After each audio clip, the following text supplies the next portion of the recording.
Hi everyone, in this episode I interview Professor Justin Clark and Dr Helgi Johannsson about pain relief for hysteroscopy.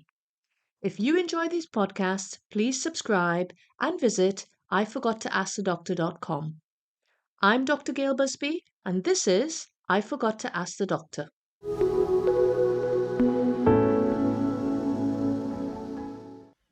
Hi everyone, thank you for tuning into the show. In this episode, I'm going to interview Professor Justin Clark and Dr. Helgi Johannsson about pain relief in hysteroscopy. Justin is a consultant gynecologist and past president of the British Society for Gynecologic Endoscopy. He has a dedicated interest in minimal access surgery, including hysteroscopic surgery. Helgi is a consultant anaesthetist and vice president of the Royal College of Anaesthetists. He's interested in education and training and has special interest in anaesthesia, critical care, and pain. It's a real pleasure to have them both on the show, and I've been looking forward to this, my first joint interview, for some time. Justin and Helgi, welcome. Thank you so much for joining me today. Thank you for having us. Thank you. Justin and Helgi, I'm always really interested in finding out why distinguished colleagues like yourself chose their particular area of medicine in which to work. So can you enlighten us as to why you chose the fields in which you currently work today? Justin, do you want to go first? Okay, thanks, Gail. Yeah, I haven't thought about this for some time. I mean, I think as an undergraduate, it's one of the few things I did well in, actually. But I actually really liked, I remember as a young student, actually, doing A-levels, I was fascinated by physiological adaptations of aquatic mammals to their environment. And I sort of, in a funny sort of way, found the adaptations, maternal adaptations to pregnancy absolutely fascinating. And I think that was probably my first thing. As an undergraduate, I had a brilliant midwifery sister, old school, who just dragged me around the labour ward, and I saw deliveries, and I think it made a lasting impression on me. And then as I got into the specialty, I sort of just liked the acute nature of it. I liked the mix between the surgery, the consultations, and the imaging and that sort of thing. And sort of latterly, I probably enjoyed the academic component as well, and working with young, up-and-coming talent and excellent colleagues. Perfect. And Helgi? It's a difficult question. So nobody really goes to medical school saying they want to become an anaesthetist. In fact, most of the country doesn't really know that anaesthetists are doctors. So I went to medical school wanting to be a pediatrician, and then kind of got into adult internal medicine. But the anaesthetists were always quite cool, and I was always quite impressed with them. But I ended up doing a couple of years postgraduate training in adult internal medicine, and realised that I hated wards and clinics. There was also a little thing that happened. I was one of the first doctors to arrive on the scene of the Soho bombing, and as a medic at the time, I felt very, very underprepared for it. Certainly didn't have the skills that I needed, and I thought to myself, okay, anesthesia it is. I want to get those skills. I want to be able to do better if there were a next time. But also just the acute teamwork, and the combination of teamwork, instant results, which works very well for my brain, and the sort of work that there is in anesthesia is just really satisfying for me, and I would choose it again tomorrow. Wonderful. Great. Okay, so Justin and Helgi, as you know, this podcast is aimed at educating patients. So, as a result, we try to avoid medical terminology as much as possible so that it remains as accessible as possible to everyone. So, let's start with the very basics. What exactly is a hysteroscopy? Can you talk us through exactly what the procedure entails? And can you also speak about other procedures that can be performed at the same time and by the same route? And I think, Justin, that's probably a question for you. So hysteroscopy is, well, there are many endoscopic procedures now in all specialties which allow us to put small telescopes into various body cavities. And in general, you can do that without having to make incisions. And so this is particularly true of hysteroscopy. It's a very thin telescope that's placed into the vagina and passed through the entrance to the womb called the cervix.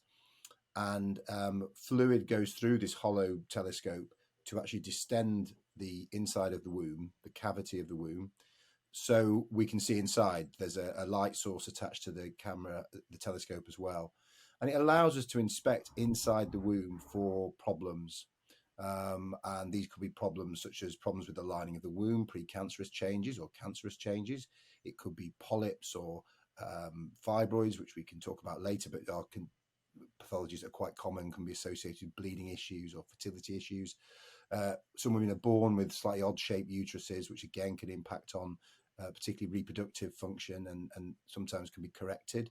So hysteroscopy is a very common, probably one of the commonest tests done in contemporary gynecology. And most of them now, well, certainly most of the diagnostic procedures now are done in the outpatient setting, which I think will be the focus of today, but we can do them in the operating theatre as well. So yeah, very common procedure, using small thin telescopes to look inside the womb, essentially, Gail. And you asked about other procedures, didn't you? Yeah, so you can remove. So what we can do is we can take biopsies from the sampling of the lining of the womb.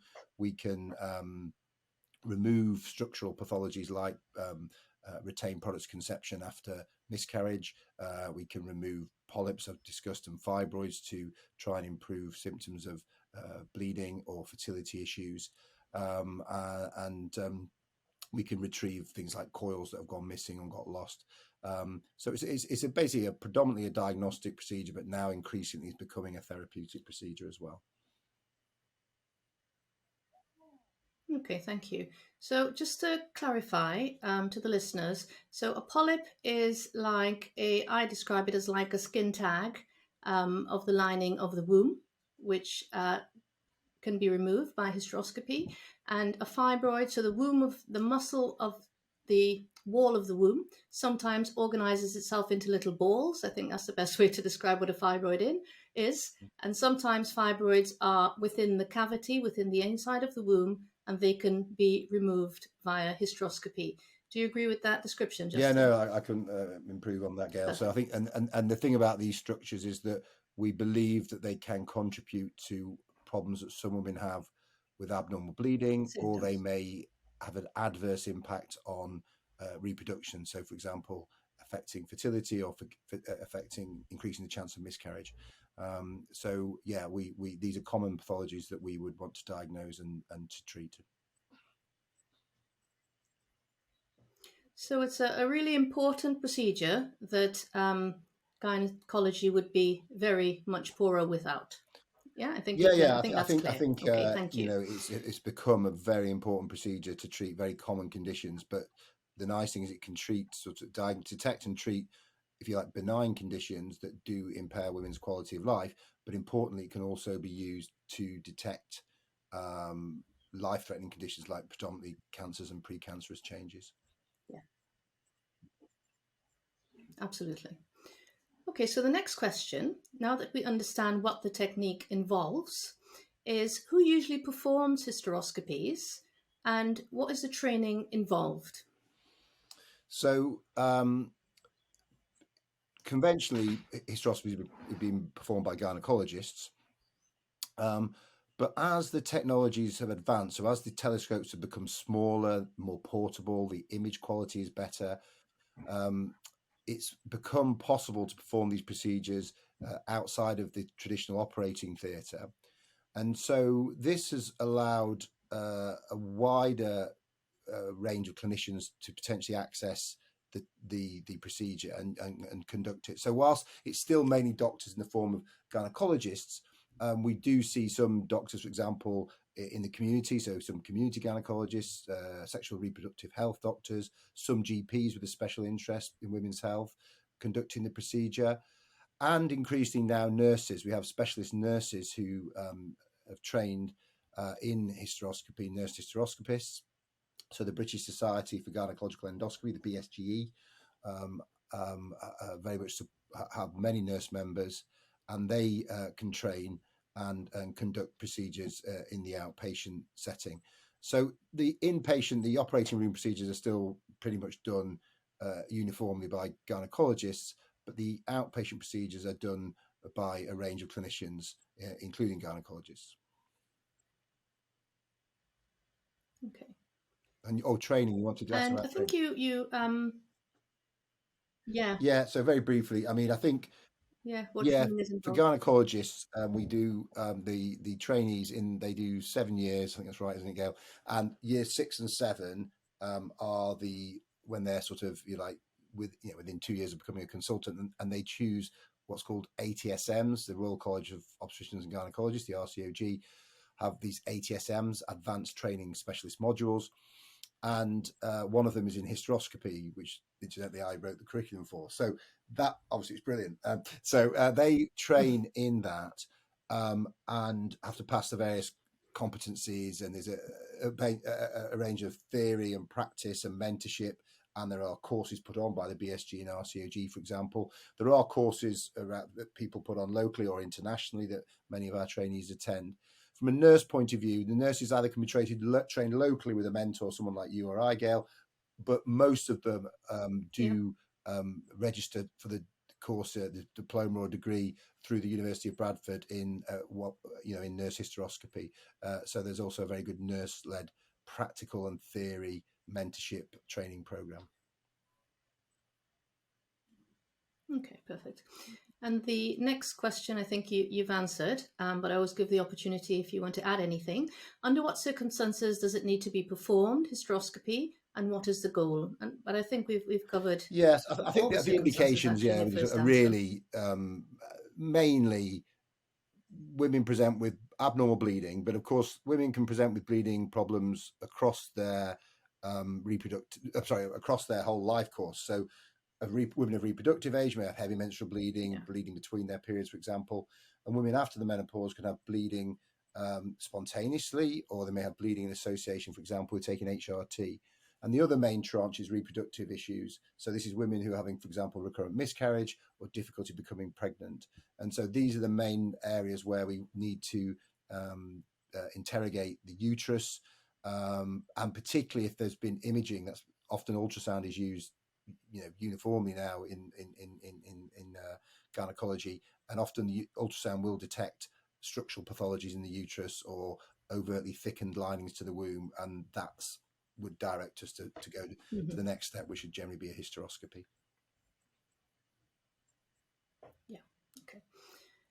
And on to risks. So what are the risks of the procedure itself is the first question. And the second is, does the method of pain relief affect the procedural risks? So we'll start with the risks. What are the risks of hysteroscopy in general? Yeah, so hysteroscopy, is a safe procedure. So as procedures go, because it avoids incisions, it's should be an atraumatic procedure. The risks are really very low. It's one of the safest procedures in gynecology for sure. Common side effects, well, if you're having it as an outpatient procedure, so the patient's awake, the most common side effect will be pain, and sometimes what we medical terms call vasovagal episodes. These are sort of episodes of feeling a bit faint or giddy or sick, because if you stimulate the cervix, that's the neck of the wound, sometimes that can induce a fainting type episode, which is usually self-limiting and short-lived, but that's relatively common as well. But in terms of serious side effects, for example, trauma to the uterus, so putting a hole in the uterus, which we call a perforation, that's really very uncommon. And to answer about Helgi can come in on this about the actual, type of pain control, but certainly I ran a trial looking at removing polyps a few years ago, which we published in the BMJ, and we looked between outpatient procedure and a conscious patient and under anaesthesia, general anaesthesia, so the patient being asleep. The problem is, because the serious complications like uterine perforation are rare, thankfully, to conduct studies to look at those outcomes, they would have to be massive, so they're not possible. But when we did look at it, those episodes, we had, I think, with 2 or 3 and 1 were all in the general anaesthetic group. Now, and the study wasn't designed to look at safety per se. But I suspect that's because nothing to do with the anaesthetists, they're doing a great job. It's to do with the fact that because the patient is unconscious, the surgeon potentially can get away with a slightly less a more traumatic technique, if you like, and they haven't got the cues from the patient or whatever to tell them that that they're conducting the procedure poorly. So I think that that's. I don't want to put too much weight on that. I think it's a safe procedure regardless of the type of pain control. But I certainly wouldn't say, put it this way, that doing it in the outpatient setting makes it less safe. I would say, if anything, the contrary. Okay. Because just to come in there for a second, thank you. on the pain relief, I'll probably explain the kind of spectrum of anaesthesia a little bit later on. But on pain relief, I would agree that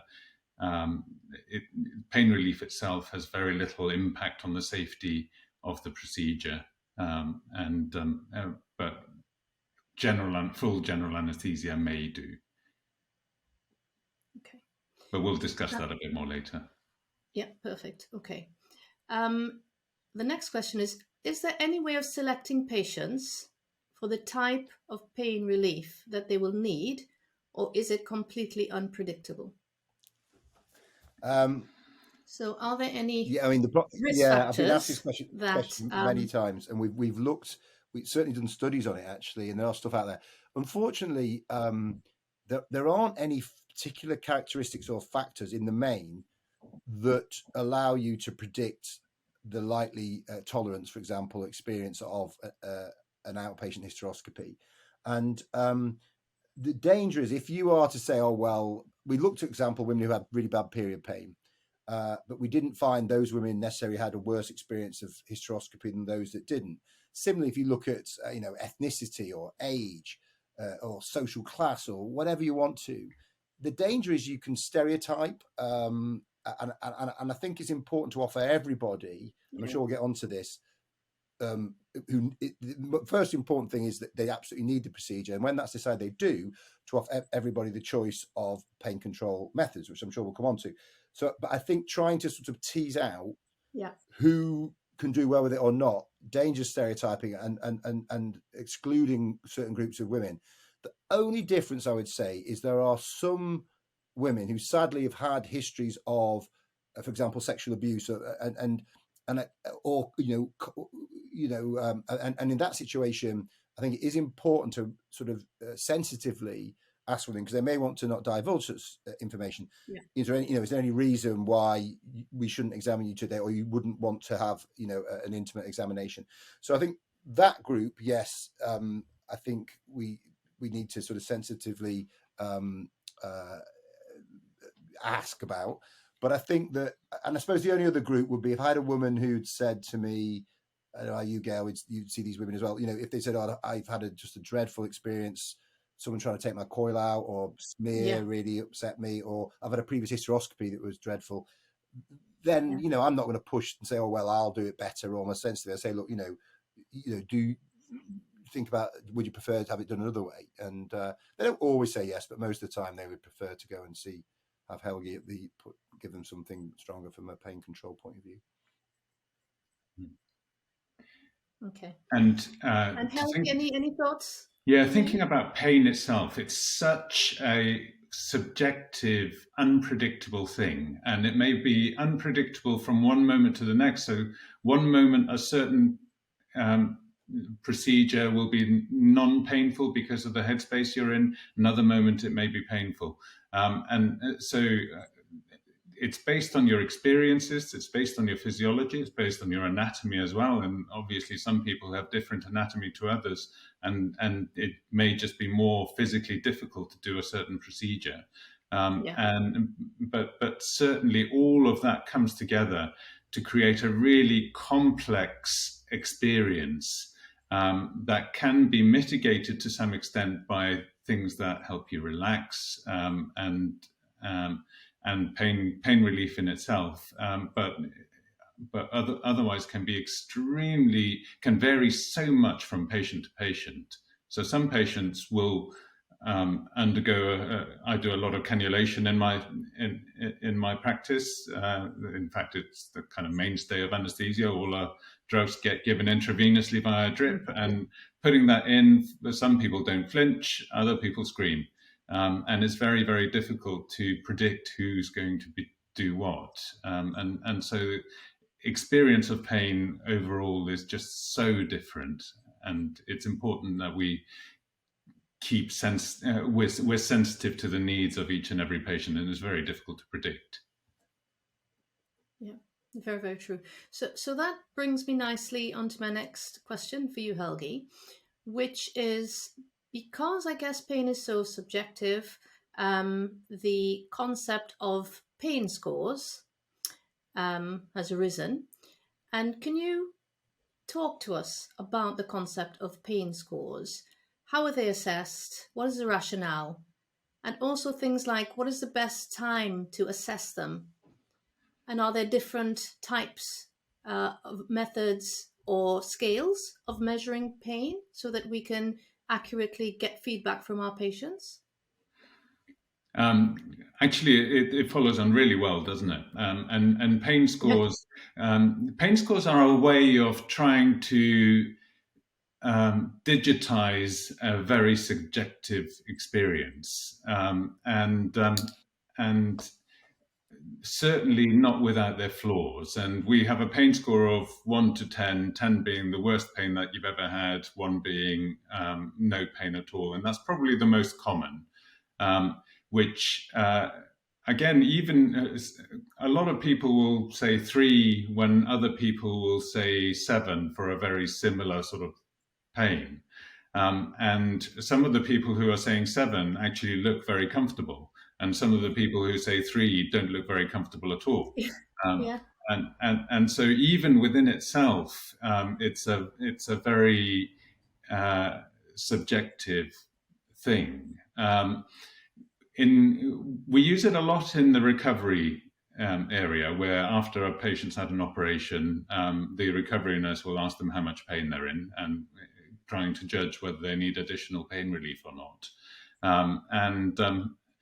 There's some discussion in the pain literature about whether using a pain score itself is the right way of doing it, or whether it means that we over-medicate because we want everyone to get to a pain score of 3 and below.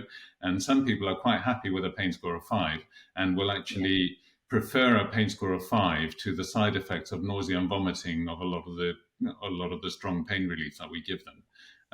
And other people with a pain score of 3 will still feel that they need more. So there's a bit of a move going towards asking if people are comfortable or uncomfortable or severely in pain or in agony, and that those emotive descriptors may be a better form of quantification of something that is extremely emotive in itself, and very difficult to place on a 1 to 10 scale. I think that goes some way to answering your question. Yeah, because I personally, I've always had a little bit of difficulty with 10 is the worst pain you ever had, because, I've had labor, I've had a kidney stone, really painful procedures. Whereas if you've never experienced that, how can you, how can you grade along the same scale? And then I had this conversation a few years ago with a pain doctor who said that he says 10 is the pain you'd feel if you were burned alive. And if you give everybody the same, but I mean, I have no idea how that would feel, but I can only imagine. But if you give everybody the same parameter, do you think that would make it more reliable or not? Yeah, possibly. It becomes very difficult though, because then you're adding a lot of nuance into it, and you're trying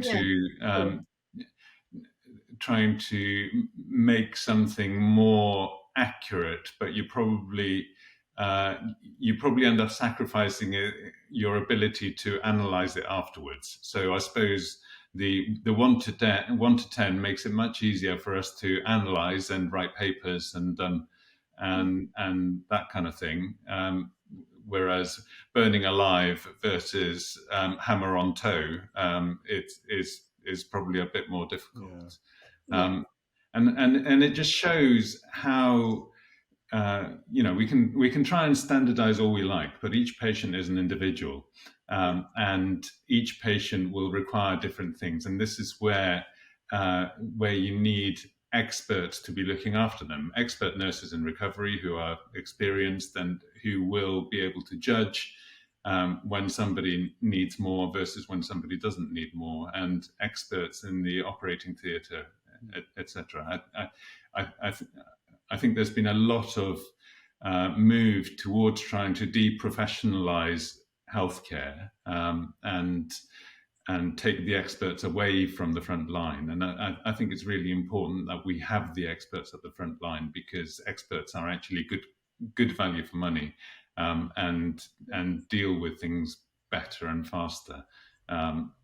But I know this is going on a slight tangent from the subject matter. But I think that's it's kind of it shows how subjective each and every anaesthetic, each and every hysteroscopy is. And if I could just add, Gail, I totally agree with what you're saying, Helgi, and I think it is that lack of generalizability that's the issue. I suppose arguably in some of our research studies, if we have collected a pain score, if you've got big enough groups in both, you would, and particularly if they're randomized, you would hope that, you can get a mean and a range, which provides some meaning, the mean pain scores, this or that. But I take exactly what you said, Helgi, about for the individual, the clinical, even if you try a comparison to a menstrual cramping, whatever, that's going to vary between people. So it makes it difficult. And the other problem I've always had with it, the idea of outside of a research context, collecting pain scores, is that, well, number one, you've missed the boat after the event if they tell you, okay, it's different in recovery. I understand what you're saying, Helgi, but if you've done the hysteroscopy and they said afterwards, well, it was an 8 out of 10. But the second thing is that it's a bit of an abstract unidimensional thing. It doesn't see outpatient hysteroscopy. Some women might put a higher, for example, their preferences. They may be highly embarrassed or very fearful, rightly or wrongly, of a general anaesthetic or infection acquisition of coming into hospital. They may want to get back to their kids, the immediacy of the procedure they like. So there's a range of things that drive acceptability, and that sort of thing. So on its own, a pain score doesn't paint the full picture. It's an important thing to try and quantify to some degree the severity of the pain, but these other aspects are really important. And the reason I say that is that if we look at groups of women, which you have done, who've had, say, in the upper quartile of pain scores compared to everyone else, yes, from a statistical point of view, they have they're less likely, for example, say, I'll have it done again, than the group that had a pain score, let's say, under 7, as opposed to having it over 7. But actually, the majority of women with the pain score over 7, and we're talking like 80% plus, would still want to have it done that way. So it's that's where the difficulty is of just a pain score on its own telling you, everything, or collecting it in day-to-day practice for us in hysteroscopy. It's interesting to hear what you were saying, Helgi, about a move towards saying, are you in agony? That seems probably, a better way of doing it. I like that. Yeah, I agree. And the best time to assess them. So I've been following this issue for some time, and there's a question of, is it appropriate to assess pain after outpatient hysteroscopy right after, when maybe patients have a desired, they don't want to be confrontational, they don't want to be embarrassed, they don't want to give a poor score, or is it right to send it after, when they're at home, they've had time to reflect, and it's completely anonymous? Is there any difference in outcome as to when the pain score is assessed? I suppose my immediate thought there is that you're going to introduce bias by doing it later. It would be ideal to do it later, but then the people that weren't in too much pain won't bother to fill in the questionnaire. Whereas if you've got them there and then you'll get a more accurate spread. Whereas only the people that had a really terrible experience will fill in the questionnaire if you send it to them 2 weeks later. I suppose you could do both, Yeah. and compare the difference, Yeah, I was going to say that, Helgi. which would probably be ideal. We've done quite a lot of this, and I think that there's a whole literature on it, and I think you're absolutely right. The issue of delaying it is your recall bias, and also what Helgi was saying is that you'll get a disproportionate. You can't, those that don't respond, you can't assume are the same as the rest of the cohort that do respond. For, you may be more likely to respond if you had a good experience. You may be more likely if it was an awful experience. So I think most of us accept assessing it straight after, certainly for outpatient, is really useful because, but it should be assessed away from the investigators to avoid that sort of bias around, the wanting to please or not upset anyone, and it should be anonymous where possible.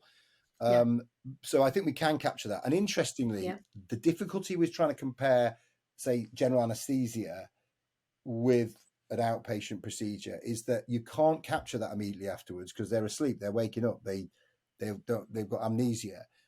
But interestingly, if you look at analgesic requirement after a hysteroscopy, whether it's performed awake or asleep, they're the same. So as a surrogate marker, the pain afterwards seems to be comparable. Okay, but I guess it's the pain during that. Yeah, and that's certainly my experience. Generally, the hysteroscopies that I anaesthetize for, they're not in that much pain afterwards, unless you do a resection or something like that, and don't require much pain relief at all. Whereas I do quite a few under kind of conscious sedation or deep sedation, and you can tell that it's highly stimulating while it's being done. Okay. So that, again, brings us nicely along to the next question, which is, Helgi, can you explain to us what the options are for pain relief for hysteroscopy, all of the options? And can you discuss the risks and benefits of each option for us, please? So it's probably best if I start by kind of introducing the concept of the spectrum of anaesthesia. And most people have don't really understand what the difference is between sedation, full anaesthetic, etc. And it's a spectrum from being completely awake, then mildly sedated, where you're still talking to me and you're just feeling a bit calm. You may remember it, you may not remember it later on. Then deeper sedated when you start slurring your words, saying inappropriate things, and maybe even beginning to fall asleep. You're still arousable, but you're certainly not conscious in the same way. Then deeper, which is much closer to a general anaesthetic, where your reflexes are down.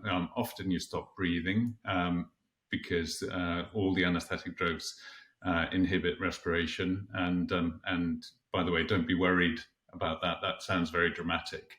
That's why you have an anesthesiologist and anaesthetists around who will do the breathing for you until you start breathing again. And so that is what we do essentially. And then to being completely unconscious, which is probably much further than your average general anaesthetic wants to be, where you've essentially switched the brain to standby mode and there is very, very little brain activity at all. And that's probably the end of the spectrum that is quite bad for our brains generally. So we tend to stay away from it and have the patients slightly lighter than that, but not so light that they're in the deep sedation or light sedation area. So that's the kind of spectrum, and we can go even with the same drugs. The drugs that I personally use for most of my sedations are the same drugs that I use for a general anaesthetic, and I just give smaller doses of them, and they're eminently controllable and short acting. So if I've gone too far, it's very quick to come back up, and that works very well. And so those are the sort of that's the concept of anaesthesia. Now, in terms of pain relief, you can go from just having no pain relief at all having mild pain relief such as paracetamol, ibuprofen, those sort of things, and usually combined with a local anaesthetic, or often combined with a local anaesthetic. And a local anaesthetic will reduce the amount of stimulation that you get from there, and therefore hopefully reduce the amount of pain relief that you need. Then you get into the deeper forms of pain relief. So opiate, so morphine type drugs, and those painkillers, which actually have a sedative effect as well. So now you're moving into the more sedation area, and the kind of grey area between a lot of pain relief and what we're actually doing is sedating the patient. And that can be done, again, it can be done with the morphine-based drugs quite successfully, even further, even deeper. But that's where usually you would add a drug that relaxes you, that sedates you at the same time. Some of the newer things that we use, and we've certainly used in the emergency department, are inhalational anesthetics, such as Penthrox, where the patient has this whistle and blows on this whistle, and they get a degree of sedation, but it's never that much. So essentially very safe and very easily done there. Our A&E doctors use it a lot for reducing fractures, etc. And there's other kind of anesthetic gases that can be used for sedation, such as nitrous oxide, although that's now a controlled drug, and also quite harmful to the environment. So we have to keep that in mind as well. And then you get into the anesthetic drugs, where you have the deep sedation, where you lose most of your airway reflexes and you're actually quite unconscious, and the full general anesthesia, where we would make you completely unconscious, and may insert a breathing tube of some sort to support the breathing, and then recovery afterwards. So that's the kind of spectrum of pain relief and anesthesia that we can use. Okay. Well, it's really well explained, and in depth. So if you were to kind of categorize, how many categories do you think would be reasonably appropriate to say? Like, if you were talking to a patient, I need a hysteroscopy, for example, and you said yes, well, your options for pain relief are, how many options would there be? Let me think. So Because completely awake, plus or minus local anesthetic, plus or minus simple painkillers. I'd probably put them all in the same category. Yeah. Then light sedation, where you would have essentially something similar to what most people have for upper or lower GI endoscopy, for looking into the stomach, which we were discussing earlier. I had last year. I opted not to have any sedation for it at all, which was actually quite awful, but it was fine. And I finished it off, and I was able to get on with my day. So actually, I was happy with that because that's what I wanted. And then getting into the sort of sedation where you need an anaesthetist present. So that's your deeper sedations and your general anesthetics. And we anaesthetists don't just perform general anesthetics, but we also do sedation, and we're able to measure the sedation and provide the sort of sedation that is required for each part of the procedure.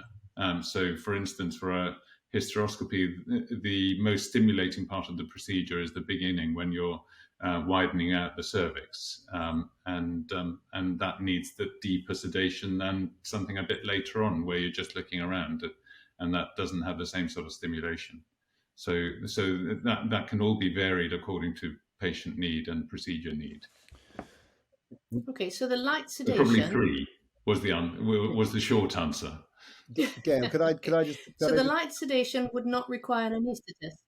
Yes, please do. Just to come in, is that we produced a paper. It was an international sort of collaboration, because we wanted to try to standardise definitions of outpatient hysteroscopy and various things.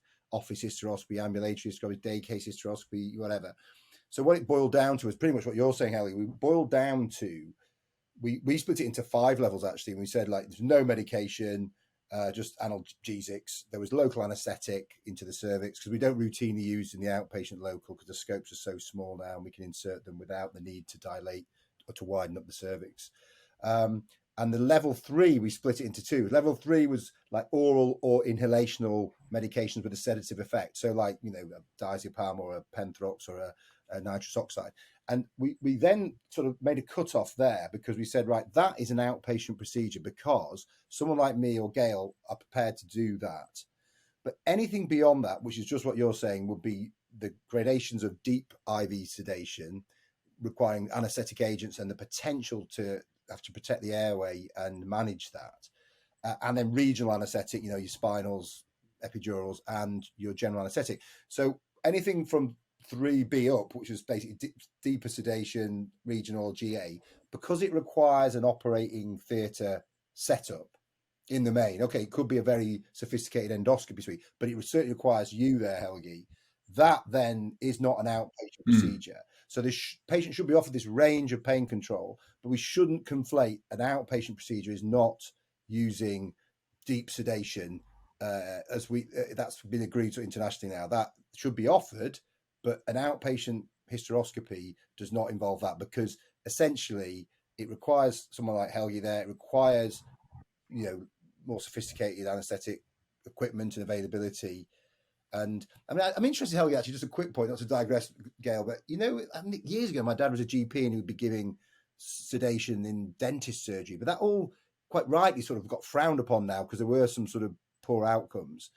And so now the idea of you or I, Gail, just giving a bit of IV fentanyl, an opiate, and benzodiazepine, even though we could give us the reversal agents, we would be quite anxious about that. And I don't know if you think, Helgi, that we should be doing more of that as gynecologists. I think you probably should. The reason I say that is that it's certainly within the Royal College of Anaesthetists guidelines. It's routinely done by the endoscopists, as in the GI endoscopists. And so there's no reason why a gynecologist couldn't give 2 milligrams of midazolam and 25 micrograms of fentanyl, which for the patients out there are kind of, fentanyl is a strong painkiller and midazolam can make you feel relaxed and is a benzodiazepine similar to diazepam that you may have heard of, but shorter acting. It doesn't normally stop you breathing and unless you give it in very high doses, and is quite safe to give with kind of just your basic resuscitation things around. So I think there probably is scope for widening that very safely, which would probably help with the more difficult cases. But I absolutely take what you say, Justin, about the deeper sedation and the GAs not being appropriate for outpatient setting, and that's entirely right. Not just because I'd have to be there, but because the whole setup about admission, all the checks that you need, and all the recovery facilities are very, very different from what you'd have in an outpatient. Exactly, and don't you have to be fasted, don't you, before deep sedation in case you did need to intubate and stuff. So the sort of convenience is a little less. But the other thing I was going to ask you is, my understanding is, I'm interested that you didn't choose the midazolam for your own endoscopy because I was always taught that if you took, I'm not talking about the deep sedation now, but with the anaesthetic agents, but with, say, IV midazolam. So this is for the viewers, what we call a benzodiazepine, so a tranquilizer. Well, is it right to say? But it's a milder. Tranquilizer is probably about right. Yeah. But is it all right that you still experience? Yeah. So why didn't I choose it? No, but I'm going to say, do you still experience the same unpleasantness or pain, but you just don't remember it? Is that fair to say? Yeah. Probably not quite, because the fact that it helps you relax probably improves the subjective experience of the procedure. Because, as we said earlier, pain is a very subjective thing, and it's certainly made worse if you're tense and upset. And so, Okay, if you disrupt that vicious circle, then the pain itself becomes less. The reason I didn't go for it myself was that I'm a control freak, and I don't like to lose control of my faculties. I've chosen to have all sorts of operations done under local anaesthetic that many other people would have had under general anaesthetic. And B, there's a bit of evidence that the benzodiazepines and midazolam in particular are bad for your brain function long term. Yeah. And so it's not particularly good for my brain function, and I quite like my brain function. So that was, but those are entirely, subjective choices that I made. Yeah. So I think that is that piece of information that you've given us, Helgi, is a bit of a potential game changer in providing outpatient hysteroscopy, because women don't understand why people are routinely offered IV sedation for colonoscopies or gastroscopies or other oscopies, but aren't almost ever offered this for hysteroscopy. And I also didn't understand it. I've spoken to several colleagues, anaesthetic colleagues, and they're like, no, well, it's not really a good idea. And I couldn't quite get to why, but why? And then, so like you, I had a gastroscopy, and I decided against sedation because for the same reasons, control freak, and I'm hard. And I'd had an outpatient hysteroscopy with no pain relief, and it was okay. So I said, well, if I can endure that, I can. It was truly an experience. I was tears running down my face. The lovely nurse was like, it's nearly over. Exactly what people say happened during the hysteroscopy. So that made me think, and I tell my patients that I don't think, people talk about pain thresholds, and I don't know if I kind of buy into that. And I don't know whether people's organs are kind of wired differently. So maybe my uterine pain isn't great. However, my gastrointestinal pain is extremely severe. So I don't know if that's something to do with it. But then when I had a colonoscopy, I said, right, after that gastroscopy, right, I'll have the sedation, thank you. And I had the sedation, and the guy who was doing the colonoscopy, he gave me the sedation. I thought, wait a minute, I thought you needed an anaesthetist for that. That really opened my eyes, of this journey that I'm on about addressing pain relief in hysteroscopy. So why is it that they can give, but why are they comfortable to do it, but we aren't comfortable? And surely that's just a training issue. It's entirely a training issue, and we could easily make you comfortable in doing it. I think so. It's a simple course that you do, and you just need to get familiar with the medication that you're giving, really. And there's very or quite strict safety parameters about the doses of the medications that you give, and it would be very unlikely for anyone but your frailest patient to have a problem with the sort of sedation that you're allowed to give as a non-anaesthetist sedator. Justin, any thoughts? Yeah, I mean, I think, I suppose what I'd say is, even with speaking to sort of colorectal and gastroenterology colleagues, they do offer the range. So for, a colonoscopy, for example, you can be offered, a bit of gas and air, or you can be offered sedation, that we just described. So there's a range there as well offered, and or you can have an anesthesia. I suppose my question would be for Helgi is, if the issue I have a little bit with the use of midazolam with or without fentanyl is the fact that, I would be concerned about, obviously we need to have somebody, because we'll be essentially conducting the procedure at the top end. It wouldn't be us managing it, Gail. It would be a nurse specialist or someone trained to manage the patient at the upper end. And I think that there is a risk of stopping breathing. And the other thing is, if it's not as it's more of an amnesic, okay, it may relax you a little bit. I mean, I suspect, I don't put words in your mouth, Helgi, but if you had a patient and you were there in an operating room, and you would, if they wanted sedation, you would pretty much always go for propofol because you know how to manage that, and you know it's going to give them really good pain control, rather than say, oh, by the way, do you want to try a bit of IV midazolam and fentanyl? And I wonder whether the reason we go for that sort of lesser option is because they, oh, well, it's a bit safer, and people like us, Gail, could potentially do it without stopping too many people breathing.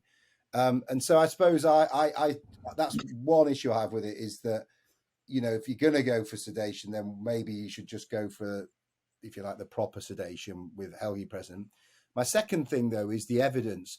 Certainly, Helgi, we conducted a huge systematic review in the Green Top Guideline, you know, on pain control and stuff. And what we found was that the 7 randomized trials we found, there was only one that used propofol.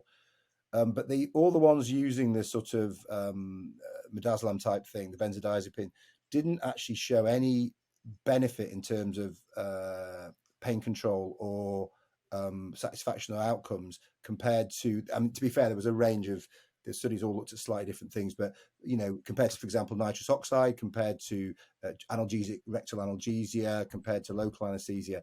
So there is an absence of evidence of effect in outpatient hysteroscopy, Gail. That's the of using that sort of form of sedation. So I disagree. I don't think it would be a game changer.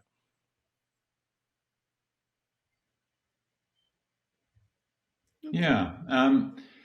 Would it be a game changer? I think it would be something to add to the armamentarium, I suppose. And I think it is helpful for someone who's highly anxious, who's not going to get the sort of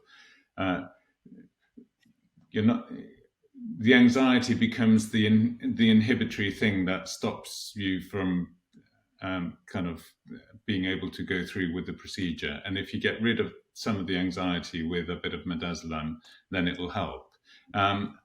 For those sort of sedations, I mean, to be honest with you, I don't think you need me. You need me for something that's highly stimulating. And I find with a lot of the procedures that I do, actually, they need to be really quite deep for a very short period of time, and deeper than midazolam could get you. I realise we're going quite technical now, but anyway. But that's my point. I think you're right. I think it's personally, I think it's quite interesting. Yeah. I mean, I think if you're going to go. So yeah, but I think it would be an armamentarium thing rather than it certainly wouldn't replace the need for deep sedation GA. Yeah. Because there will be some people who just can't manage. And that's my point, Helgi. I think that, you know, what you mentioned about we're doing some studies at the moment with methoxyflurane, with the Penthrox, so what you were talking about for listeners, the thing that's used in A&E hasn't really been used much for elective procedures. So we started using it and we're evaluating it. Now, we would, and I know when I say we, I think I speak for you, Gail, as well as gynecologists, we would be happier using that sort of inhalational sedative if it works. That's why we're evaluating it, Helgi. But if it can work, because it's got a very short half-life, it's in and out of the body very quickly, it's easily administered, the nurses do that at the top end, holding the patient, and it just intuitively feels more comfortable to us than giving intravenous sedatives of any sort. It also means you don't need to cannulate them. Exactly. And so we're hoping that will add to our armamentarium, but I'm happy to keep an open mind. But I think we need definitely more evidence for the sort of intravenous midazolam type approach, and we certainly need the evidence if we're going to start using inhalational stuff like Penthrox. But hopefully we'll be able to provide that, and see where we go with that. Yeah, watch the space. We're all thinking about it, at least. That's a positive step in the right direction.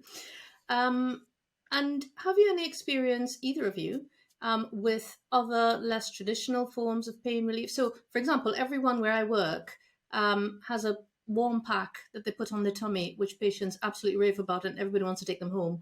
And they actually, and I had that when I had an outpatient hysteroscopy. It makes a big difference. So things like that, things like virtual reality headsets. Any experience with that? Yeah, not personal experience with the virtual reality headsets. I use music quite a lot, and I use visualization, some sort of relaxation technique things, and I think that works very well in combination with all the other things I do. I do a gynecology list. It's a termination of pregnancy list on a Thursday morning, and similar sort of procedure in terms of both the amount of emotional, the heightened emotions of the procedure, but also in terms of pain relief afterwards and things like that. The hot pack really works a treat and recovery. It's very nice. Yeah. There's a few things, Gail, from our review looking at and guideline. TENS machines seem to have some benefit, but we need more data. But there is a trial showing there's some benefit of using that's trans-electrical nerve stimulation, which you can buy. I think you can buy from Boots and things. But hot packs, sort of warming the installation saline. Again, the two trials of that haven't shown a benefit on pain control, but one of them did show that it was the patients were more satisfied, and local heat, as you were describing, Gail. I think most of us are using that. So I think there are some interesting things we should be looking at. I have used VR headsets. We are writing up our experience with it. The data out there, there's one or two small trials in hysteroscopy which have conferred some benefit, but the slight problem in practice with using it is that the procedure, the average hysteroscopy, we should say, is around 2 to 3 minutes. I mean, an operative one may be 10 minutes, let's say, maximum 15. So if most women are having a diagnostic procedure, and by the time you've started listening to David Attenborough or watching the screen on the VR headsets, the procedure's sort of over.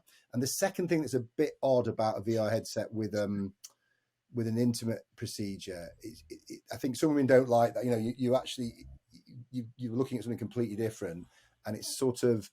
So I'm not sure what overall how VR is going to play out. And I think what you were saying, Helgi, is probably most people now have smartphones and whatever, and happy listening to music or distracting themselves in some other way.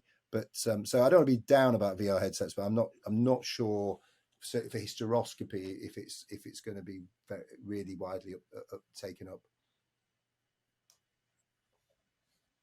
Okay, and there have been also some concerns about not being able to communicate with the patient well because they're wherever they are, looking at whatever they're doing.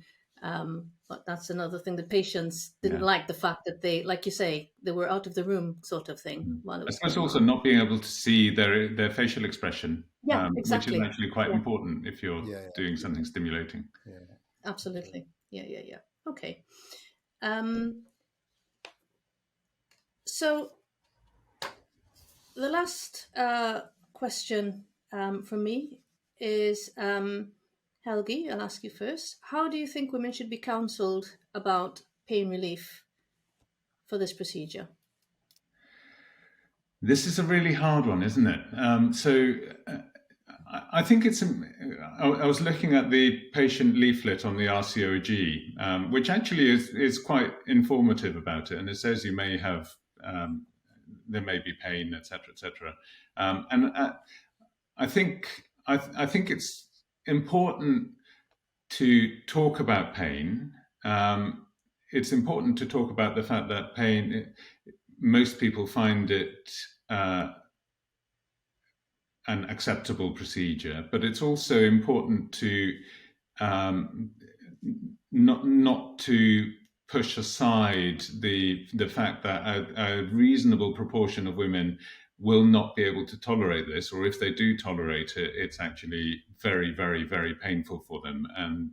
they are traumatized by it afterwards. So how do we do that? And it's really difficult because you're trying to do a procedure for people that may react in any way that you can't really predict. So I suppose the most important thing here is to think about it from a patient-centered point of view. You know what you're letting yourself in for, as it were. But the important thing is if you say stop, people stop. And to make sure that your patient knows that they can stop the procedure at any time and rebook it under a general anaesthetic or something like that, so that there is a get out for them in having the procedure. And I think it's really important that they stay informed about it, but are informed of the 3 or as Justin said earlier, 5 categories that we can do the procedure in. Yeah. Justin? Yeah, I mean, I think it's so. I mean, speaking specifically about sort of women deciding whether they, because I should say to the listeners that there are some hysteroscopic procedures that would only be achievable under general anaesthesia or regional anaesthesia or possibly deep sedation. For example, more invasive operative procedures we conduct, but a wide range of hysteroscopic procedures can be done potentially in the outpatient setting, so in the patient awake. So in that group of women who are considering the procedure done in that way, then it's really important that they get adequate, clear, simple, written information in advance of the procedure. Helgi referred to the RCOG, BSG patient information leaflet. Also, many of us produce our own local documentation as well. And obviously that should be backed up when they arrive in the clinic room. And the fact they've arrived doesn't imply that they've consented to the procedure. The clinician, the hysteroscopist, still has a duty of care here and needs to be happy that they've had enough time to reflect on their information. They're aware of all the anaesthetic, the pain control options that we discussed earlier. And if you as a hysteroscopist are not content that that patient has had that time, then the consultation should be rescheduled. Most patients have digested and are willing and happy to go ahead. I think it's important, in addition to being honest about the potential for pain, it is really important as well, as we discussed earlier, because of the benefits of these procedures, particularly for women who may have underlying precancerous or cancerous conditions, or women, for example, high distress because of their bleeding and anxiety over that, or worried about their fertility and wanting things to be done to improve that and have a family, that these patients are aware that this is a very common, extremely safe test and treatment, and the vast majority of women find the procedure wholly acceptable, and most will have mild to moderate pain, not severe pain. Now, whilst a third of women will experience severe pain if you take that, we talked about the complexities of pain on a pain score, so 7.5 out of 10 or whatever, or above. Again, the nuance around that is that the majority of those women don't regret having that procedure done. Don't be wrong. I'm not saying I don't want any of my patients having pain scores of 7.5 out of 10, and we are doing work, as we discussed, to try and improve the overall minimize pain across the board. But the majority of those women still find the procedure acceptable, would have it done again that way. And it's because they like the safety, the control. You both talked about liking to be in control. They like the immediacy of the procedure, aware of what's going on. And I think that it's important we don't frighten women from coming forward and having the test done. That's the big danger if women sort of are on the internet and they are accessing information that essentially may put them off coming for a potentially important test. But that said, they should then be able to ask the questions, and it's very important that we don't coerce them into any sort of procedure that the procedure to have it done in a setting or with pain control that they're not happy with. But I do say we must contextualize, because we don't throw the baby out with the bathwater here. The majority of women, this is a 2-3 minute procedure for most women if it's diagnostic, maybe 10 minutes if it's a removing a polyp or taking directed biopsies. And most women will find the procedure acceptable, yes, uncomfortable, painful even, but that pain subsides quickly. They are usually discharged, and off home, many of them driving home within half an hour of the procedure. Now, I just qualify that finally by saying there are women who have an awful experience, and nobody wants someone to have a dreadful experience, particularly then to have problems reliving that traumatic experience. Nobody aims for that. Nobody wants that. And I think what Helgi was saying about, if you have a patient who it becomes apparent that this is not a procedure that's going in an acceptable way, certainly if asked to stop, should stop. All the clinicians should take control of that situation and curtail the procedure immediately and say, right, we need to do this another way. And as you were saying earlier, Gail, unfortunately, we can't predict exactly who's going to be in that position. That's why it's so important that the team, the hysteroscopist, the clinician conducting it, is aware of what's going on and has a good team around him, particularly a dedicated nurse or HCA who can immediately feedback and you can react to the patient. So I think those things are absolutely important, because I don't deny the fact that some women have a valid lived experience, a dreadful experience, and I'm sorry they've had that experience. And that's not to discount their experience. That's extremely valid and something as clinicians we should learn from. And certainly we've done some benchmarking qualitative work, which maybe we'll come on to, but units should be quality assuring what they're doing. So they should be aware at times what their patient experiences are. And if they are outliers, then they should be addressing that, see whether it's an equipment issue, whether it's a training issue, whether it's a particular clinician issue, whether it's an infrastructure issue, to make sure that they provide the best service that they can. But that is extremely important, that when we speak to patients, they understand this is a safe, acceptable test or treatment, and thousands are done every year in the NHS and across the wider world. And I think you referred very nicely to some of the stories that I've certainly read, and I think it's important here to distinguish between what the pathways are telling us versus poor care. And there are a certain number of those stories, and I read them and I just think that person had really awful care, and they should have been that procedure should have been stopped long before it got to that stage. And I think that's where it's so important that the patient knows when they can call a halt to it, but also the clinicians know that they're not to proceed beyond a certain amount, and then they simply get rebooked onto a GA list. Yeah, I agree.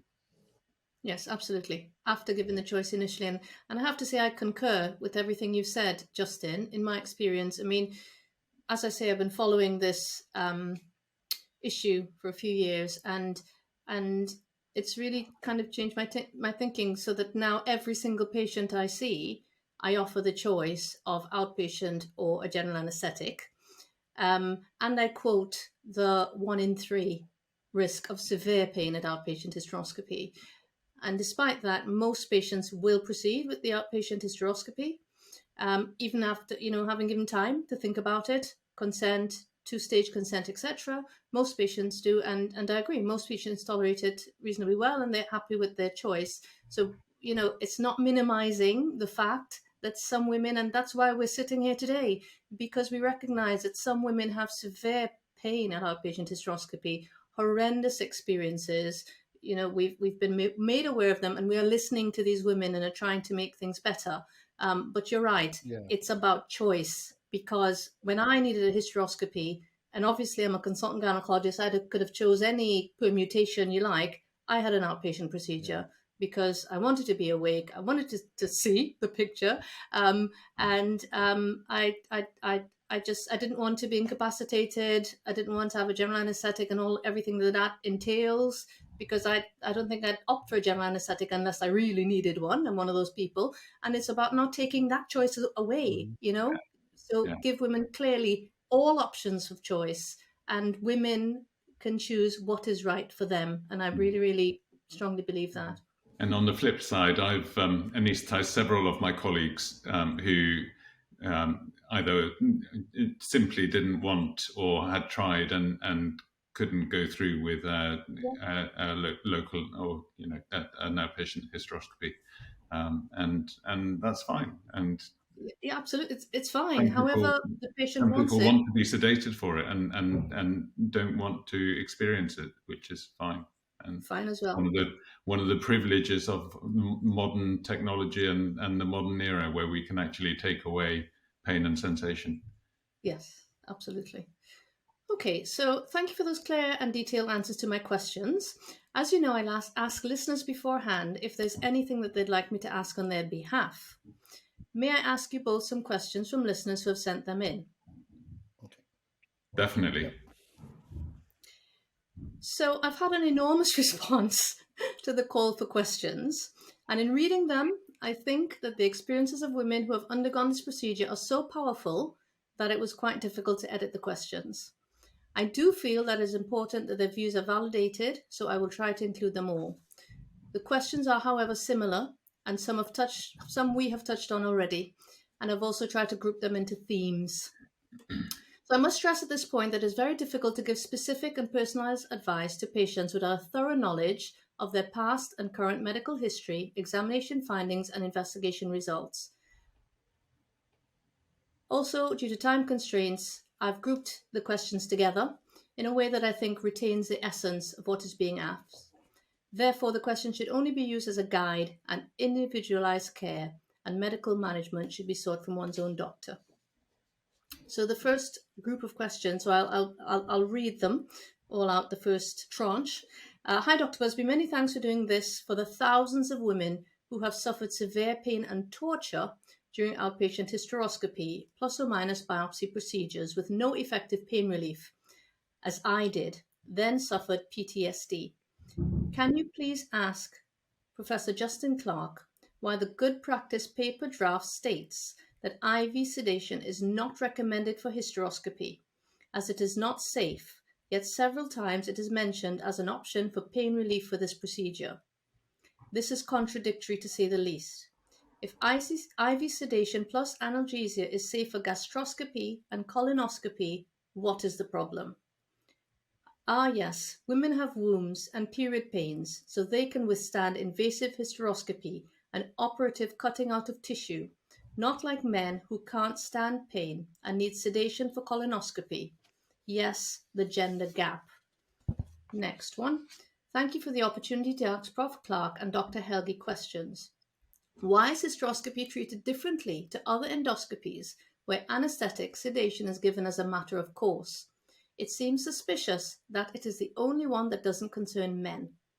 Is there a continuing attitude that women can put up with pain, even in 2023, when stopping pain completely for this procedure is easily achieved with light anaesthetics?